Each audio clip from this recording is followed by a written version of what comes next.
स्त्री शिक्षा पर एक विमर्श डॉक्टर रश्मि श्रीवास्तव की पुस्तक भारतीय समाज में स्त्री शिक्षा से। प्रकृति के सुरम्य गोद में होते क्रियाकलापों को देखें, कैसे मौसम की अनुकूलता, मौसम का बहाव यहाँ के पेड़ पौधों, पशु पक्षियों को गति देता है। शीतलहर के प्रकोप, तेज आंधी तूफान और बारिश के मौसम में छोटे बड़े परिंदे अपने अपने घोंसलों के भीतर पंखों को ओढ़ छिप जाया करते हैं। मौसम की अनुकूलता उन्हें ढांढस और हिम्मत दे, बाहर निकलने का संदेश दे। हम सबके बीच ला उन्हें चहकने और उड़ने का मौका देकर पूरी की पूरी प्रकृति को क्रियाशील कर देती है। स्वर लहरी का मीठा प्रवाह हर ओर फैला। वे हमारे घर आंगन में छत की मुडेर पे अपनी उपस्थिति दर्ज कराती हैं, आवाज़ें लगाती हैं, ऊंचे आकाश में उड़ खुशी का संदेश देती हैं। सभ्यताओं के विकास और उत्कर्ष के क्रियाकलाप इनसे भिन्न नहीं हैं। विकास के क्रम में साम्राज्य विस्तार, युद्ध, मारकाट व शोषण की आंधी तूफान के बीच राष्ट्र का बौद्धिक विकास, तत्संबंधी क्रियाकलाप प्रायः रुक जाया करते हैं। शिक्षा के विकास, उसके व्यवस्थित संयोजन, उनके भीतर के सकारात्मक परिवर्तनों के लिए देश का भीतरी माहौल एक ज़रूरी तत्व है। भारत में स्त्री शिक्षा के उतार चढ़ाव का क्रम भी इसी तथ्य को दर्शाता है। यहाँ महिलाओं की स्थिति पर नज़र डालने पर स्पष्ट पता चलता है कि उनकी सुरक्षा और सहूलियतों के प्रश्न उनके परिवारों के भीतर सर्वोपरि रहे। ये उनके प्रति हमारे परिवारों के भीतर पनपने वाला एक सकारात्मक पक्ष था। उनके प्रति हमारा स्नेह और संरक्षण था। यद्यपि परिवारों के भीतर पनपने वाले इस स्नेह और संरक्षण ने महिलाओं के लिए तमाम जटिलताएं भी पैदा की, उनके बौद्धिक विकास को बाधित किया, समाज में उनकी स्थिति दुय्यम दर्जे की बनाई। यहाँ ध्यान से देखें तो दोष भावनाओं का ना होकर परिस्थिति का था। देश काल की परिस्थितियाँ ही उनके अनुकूल नहीं थीं। हाँ, इन सब के बीच परिवारों के भीतर की उनके ताकत के भी अपने सकारात्मक पक्ष हैं। सभ्य सहज परिवारों में पुरुषों द्वारा अर्जित आय का स्वामित्व महिलाओं को ही प्राप्त हुआ। हालांकि इस स्वामित्व के कानूनी पक्ष को यहाँ न देखा जाए। माँ बहन के दर्जे का स्नेह और आदर भी, और परिवार के बड़े निर्णयों में हिस्सेदारी भी। भारत में महिलाओं की शिक्षा और दशा के विश्लेषण के क्रम में हमें ध्यान देना होगा कि बाहरी आंधी तूफान में सुरक्षा के नज़रिए से पिता, पति और भाई के घेरे में संरक्षित महिलाएं परिवारों के भीतर सुप्त या मृतप्राय भी नहीं थीं। परिवारों के भीतर का पूरा संचालन, क्रियाकलाप, व्यवस्थापन उन पर आश्रित रहा। पुरुषों द्वारा अर्जित संपत्ति का रखरखाव, उनका हिसाब किताब, खेती किसानी की उपज से भरे आंगन का गौरव उनके हिस्से में आया। बच्चों के पालन पोषण से उपजता सुख, उनकी काबिलियत के श्रेय का दंभ माताओं के हिस्से में रहा। हाँ, ये संपदा, ये अर्जन कानूनी लेखे जोखे से परे था। इन्हें दिखा सकना, इन्हें तोल सकना भी संभव नहीं था। लेकिन ये भाव, ये मान अपने आप में कम कीमत वाले नहीं थे। ये भारतीय सभ्यता के विकास का मानवीय पक्ष था। ये श्रम और कार्यक्षेत्र का भावनात्मक बंटवारा था। परिवार के संरक्षण और पोषण के लिए महिलाओं द्वारा छोड़े गए अपने तमाम अधिकार और स्वतंत्रता के बदले में पुरुषों ने अपना आर्थिक संबल, शारीरिक ताकत और संरक्षण उन्हें दिया। सभ्य सुसंस्कृत पुरुष उनके कृतज्ञ भी रहे, उनके प्रति समर्पित भी रहे। ढेरों ढेर कमाने के बावजूद अपनी रोज़मर्रा की ज़रूरतों व खान पान के लिए महिलाओं पर आश्रित रहे। यहाँ परिवारों के भीतर सुख और सामर्थ्य का विस्तार हुआ। भारतीय संस्कृति की ये सबसे बड़ी पूंजी थी जिसकी चाह आज पूरे विश्व को है। तनिक ध्यानपूर्वक देखें तो यहाँ समस्या की जड़ इन व्यवस्थाओं के बीच पनपी बेईमानी है।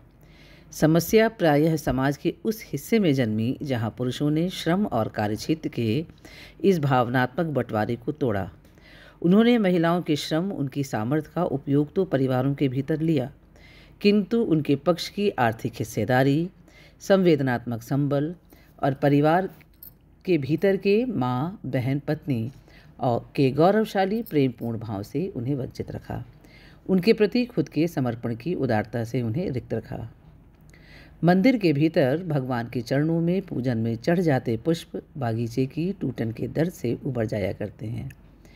परिवार के भीतर उचित मान सम्मान की हकदार महिलाएं उनके प्रति समर्पित परिवार के सदस्यों से मिलने वाले प्रेम से अभिभूत महिलाएं अपने खुद के छोड़े गए तमाम हक, अधिकार और स्वतंत्रता के दर्द को नज़रअंदाज कर सकीं। परिवार और पुरुषों ने जहाँ कहीं उन्हें इस मान से, इस गौरव से महरूम रखा, वहाँ श्रम और कार्यक्षेत्र के इस भावनात्मक बंटवारे में दरारें आईं। एक बेहतरीन व्यवस्था में अन्याय और शोषण का प्रतिरूप दिखाई देने लगा और यही महिलाओं में इन बंधनों के प्रति असंतोष उपजा, विघटन उपजा, खुद के स्वतंत्र अस्तित्व की चाह उपजी, घुमड़ते बादलों को छूने की इच्छा उपजी। इन सब के साथ जीवन जीने के नज़रिए बदल गए। पारिवारिक व्यवस्थाओं में बदलाव एक ज़रूरत बन पड़ी।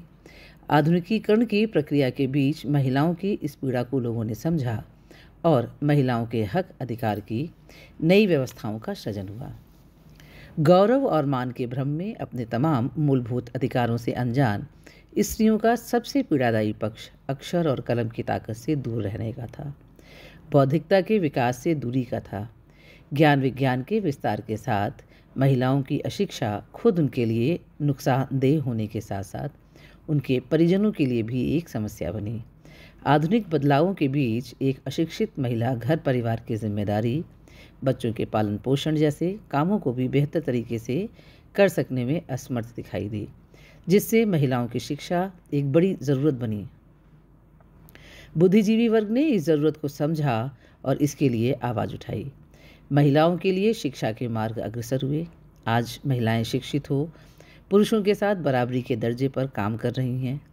पुरुष वर्चस्व के लगभग हर क्षेत्र में अपनी भागीदारी सुनिश्चित कर रही हैं, देश के आर्थिक विकास में सहयोगी हैं। लेकिन विचार करें, क्या अपने देश की महिलाओं के साथ हम आज भी पूरा न्याय कर सके हैं? क्या उन्हें वो वाजिब हक, सहूलियतें, स्वतंत्रता और वाजिब बौद्धिकता दे सके हैं जिसकी वे हकदार हैं? यहाँ विश्लेषण का क्षेत्र शिक्षा के माध्यम से महिलाओं को न्यायपूर्ण स्थिति में लाने का है। देश भर में शिक्षा के प्रसार, उसके व्यवस्थापन, क्रियान्वयन में महिलाओं के पक्ष में तमाम खामी हैं। वर्तमान भारतीय समाज में महिलाओं के लिए नए कार्यक्षेत्र, नई जीवन शैली तो विकसित हुई है, किंतु इन सब के लिए ज़रूरी सहूलियतों की तरफ हमारा बहुत ध्यान नहीं है। हमने परिवारों के भीतर के पारंपरिक श्रम विभाजन में बड़े बदलाव किए बगैर महिलाओं के हिस्से में नई जिम्मेदारियों का बोझ डाल दिया है। मोटे तौर पर देखें तो एक युवती के रूप में उसे वे सारी जिम्मेदारियां निभानी हैं जो उनकी माता, दादी और परदादी ने उठाई, लेकिन इन सब के साथ अब उन्हें अपने हिस्से का आर्थिक भार खुद वहन करना है। आज परिवारों के पुरुष उनके श्रम और संवेदना का उपयोग परिवार में करने को तो तत्पर हैं, लेकिन उनके हिस्से का आर्थिक संबल उन्हें देने की उदारता परिवारों ने खो दी है। घरों के अंदर लड़के लड़की की शिक्षा में भेदभाव पूरी तरह से खत्म नहीं हुआ है। पढ़ी लिखी कामकाजी युवती के विवाह में भी दहेज की अनिवार्यता ज्यों की त्यों बनी हुई है। अतः ऊंची और महंगी पढ़ाई लड़कों के हिस्से में, सस्ते स्कूलों की पढ़ाई व छोटे मोटे कोर्स लड़की के हिस्से में, उच्च स्तरीय शैक्षिक संस्थानों में कब्जेदारी लड़कों की, लड़कियों की भागीदारी गिनी चुनी। आज एक आदर्श महिला की छवि है कि वो पढ़ी लिखी हो, आत्मविश्वास से परिपूर्ण, कामकाजी हो, घरेलू कामों में दक्ष, बड़े बूढ़ों की सेवा में निपुण व घर गृहस्थी चलाने में हुनरमंद हो। लेकिन यहाँ एक लड़की के पढ़ लिख जाने, रोजगार हासिल करने की योग्यता अर्जित कर पाने की भी तो अपनी ज़रूरतें हैं। इन ज़रूरतों पर हमारी नज़र थोड़ी कमज़ोर है। लड़कियों की लिखाई पढ़ाई और कामकाजी होने की परिस्थितियों के बीच परिवारों के भीतर, विद्यालयों में, अपने आसपास के माहौल में क्या बदलाव लाने ज़रूरी हैं, इन पर किसी की दृष्टि नहीं है। महिलाओं के लिए शिक्षा का ढांचा और कार्यक्षेत्र की व्यवस्थाएं पुरुषों की जीवन शैली और कार्यशैली के अनुरूप बनी हुई है। महिलाओं को उन्हीं व्यवस्थाओं में अपने आप को समायोजित करना है जिससे ढेरों जटिलताएं पैदा हुई हैं। शिक्षा जगत, प्रशासन तथा हमारी तमाम व्यवस्थाओं को अवश्य ही इन संदर्भों में जागरूक होना होगा। शिक्षा को महिला सशक्तिकरण या उनकी आत्मनिर्भरता का साधन बनाने के क्रम में उसे अपना स्वरूप ऐसा रखना होगा कि खुद ये व्यवस्थाएं उनके शोषण का कारण न बन पड़ें। अशिक्षा के घेरे में परिवारों में दुय्यम दर्जे की स्थिति स्कूलों और कार्य क्षेत्रों में विस्तारित हो, उनके साथ होने वाले अन्याय और गैर बराबरी को और विस्तृत ही न कर दें। ताकतवर बनाने के क्रम में हम उन्हें शक्तिहीन न बना दें। आंधी तूफान में पेड़ों की टहनियों पर सजे घोंसलों में मुंह ढाँप सुरक्षा और संरक्षण से वंचित कर छोटी बड़ी चिड़ियों को बदरंग टहनियों पर भीगे पंखों के साथ बर्फीले तूफान झेलने को विवश ही ना कर दें। Thank you all.